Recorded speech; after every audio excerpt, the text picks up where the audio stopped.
Welcome to the channel, MachHaven. I got a comment on a previous video from a viewer asking me to make a very fast hovercraft for the Centrifuge that will stay on course, and I cannot use skis. So I'm going to try to do that. If you guys don't know what F-Zero is, it is basically a racing game on Nintendo that they don't really make anymore, I don't think. And here's some gameplay of it. It's like a fast spaceship racing game where you're going like about a little slower than Mach 1, sometimes a little over it. It's got like a lot of, like, you turn upside down, you're going like straight up like 90-degree angles and stuff. And the ships are basically like hovercrafts, like they fly super fast. So as far as like me building this, I'm going to try to do it without using skis, get a minimum speed of Mach 1, and needs to be able to drive upside down on the Centrifuge and down the bottom and all that. It needs to be able to transition between driving upright and upside down. And I'm going to allow glitches because I think this is going to be a very hard challenge to do, because at really high speeds it's hard to combat all those G's. And but yeah, no skis, no wheels, no mods, just Trailmakers and a couple glitches. So yep, let's do it. Okay, so starting off, I just put down these 4 hover pads and this space seat because it looks a lot like this spaceship seat from F-Zero. And I put a bunch of aerodynamic blocks here. This is prototype 1, by the way. And put a bunch of space thrusters on there. And then this is just for some testing. Put some gyros on there. I didn't think the gyros would work well because I'd be going upside down, but I wanted to at least try it and kind of see like if it would be beneficial at all to have just those front and back facing stabilizer gyros. So then I go ahead and just make this all aerodynamic and put on some little fins for turning. So thrusters weren't going to work because the power to weight ratio was too low, and I need this to be very lightweight. So I put these UFO engines on, and I decided to take some from this other vehicle I have just because I don't feel like pulling out all the blocks and putting them together, or I already have some put together. Yeah, this one is much lighter because the weight is a huge factor in this, and if it's too heavy, you're not gonna be able to keep your speed very well on basically the Centrifuge, because it's pretty small circle lot when you consider how fast you're going. So I have those little air brakes in the back. I have a system for rolling over. So if you see the little fins on the corners that are horizontal, I have distance sensors hooked up to each one of those. That way I try to help keep my vehicle parallel with the ground, no matter if I'm upside down or sideways or upright or whatever. And those worked all right, but I don't really think they were good enough. I also had a couple other fins put into another distance sensor that would just go into all of them to kind of help keep me from going too far away from the ground, but also help keep me on the ground when I'm like upside down, give me upside down downforce or downforce when I'm upside down. But that system wasn't working very well, and none of this is working that well. So I was like, okay, I'm going to take a little break and chill out for a while. This was like 2 hours in, I think, and I had made some decent progress. I put some skis on. There's like training wheels, kind of. They're not staying on, obviously it's against the rules, but just kind of getting a feel of how it was with the skis and seeing like how possible it was with the skis. And it's definitely a lot easier with the skis, but obviously can't use those. But it's definitely possible with them, so that was like a good thing to know. And I reached out to Radon. I'll put a link to his YouTube channel in the description. And I know he's good with logic. So I reached out to him. I was like, hey, I'm making this vehicle. What would you recommend for a logic system to keep it from not going too far away from the ground, but also staying near the ground without like touching it? So he gave me a system that he thought would work good, which I had thought of using speed sensors, but I didn't think they would work. But he said speed sensors would work. So I was like, okay.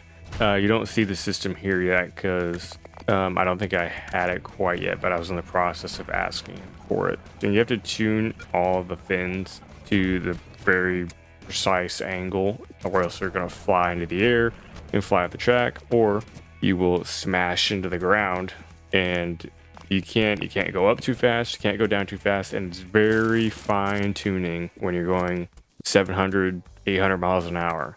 Even one little like increase or decrease in spin angle can be a huge difference and really screw up your flying. So I'm still testing with, I'm just tuning this a lot and trying to see like what works. This just little changes make such a huge difference. All right, so by this point it is day 2. I now have a system from Radon that he sent over to me in a build. Okay, so here we have the 3 systems. This is the first system, which does everything. It does elevation control as well as the roll control and all that. This works by having a distance sensor go into this one, and that controls that one. And this is on just like a short distance with this setup to make this trigger once it goes too far away from the ground.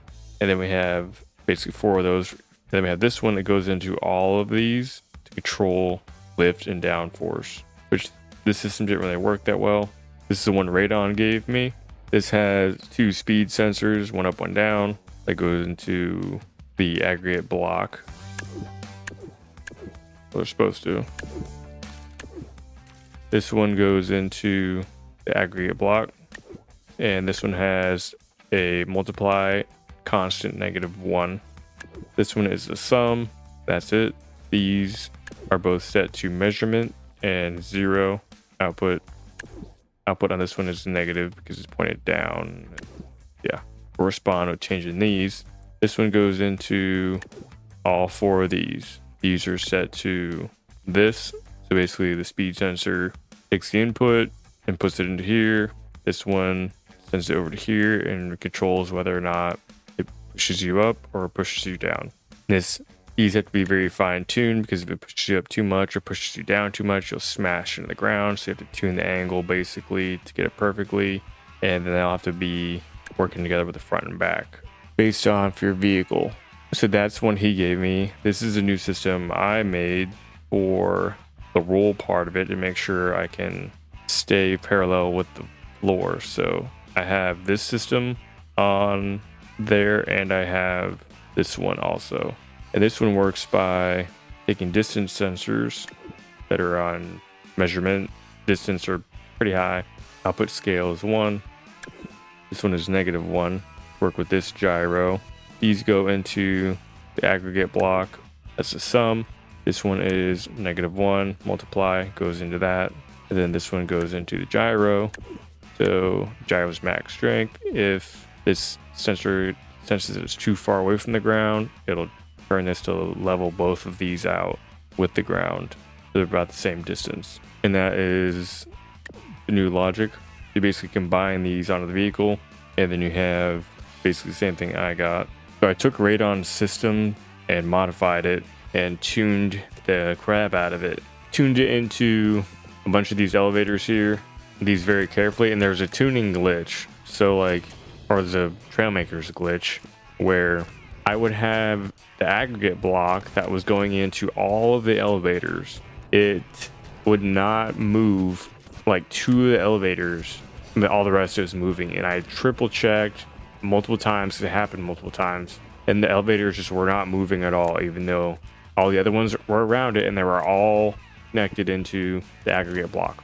So that really messed up my tuning. It made this take way longer than it should have, because I was sitting there tuning basically nothing, because 2 of the elevators weren't moving at all, and those were some of the ones I was tuning a lot. I had to get the angles perfectly. On the back, they had to be a little bit more capable of like say they had to go to like 15 of an angle. The front ones had to be more like 11 or 12. That way my front wouldn't launch into the air, or I wouldn't start bobbing up and down or bouncing. Yeah, and I was trying to tune those, they weren't even changing. So I restarted my game and fixed that, but every single time I changed the weight a little bit or anything, those had to be retuned a little bit. Once I kind of found the general tune, it wasn't that hard to fine tune it back after I did a small weight change. Yeah, I was not getting the speed, and I was having trouble getting the speed without like a full-on redesign of this. So I basically went ahead and zero dragged the whole thing, and I removed 2 of those front fins because there's too many fins in the front, making my vehicle too unstable and having too much of the horizontal stability center towards the front, in front of my center of mass, which is bad, less stable. So yep, I removed those and that helped a lot. I tried adding more thrusters on it, which increased the weight. Increasing the weight with the thrusters was basically more of a detriment than a benefit. So I basically had to remove those and go back to minimal, like I think just a one thruster. So by this point, it's been a while. I was getting close and I was like, all right, let me change this. It'll probably work after I do this. So I was not really saying anything at this point though, because I was tired and very focused.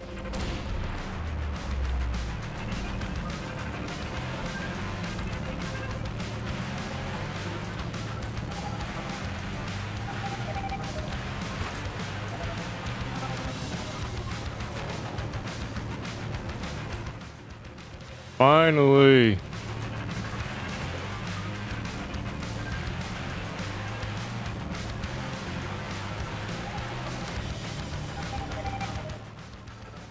Yes, I'm happy with this. After a whole bunch of hours and problems, we did it.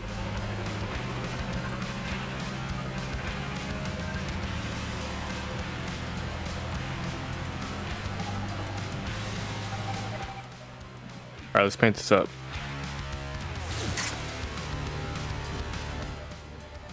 All right, so this was a tough challenge and it was also pretty fun. I'm glad I was able to do this.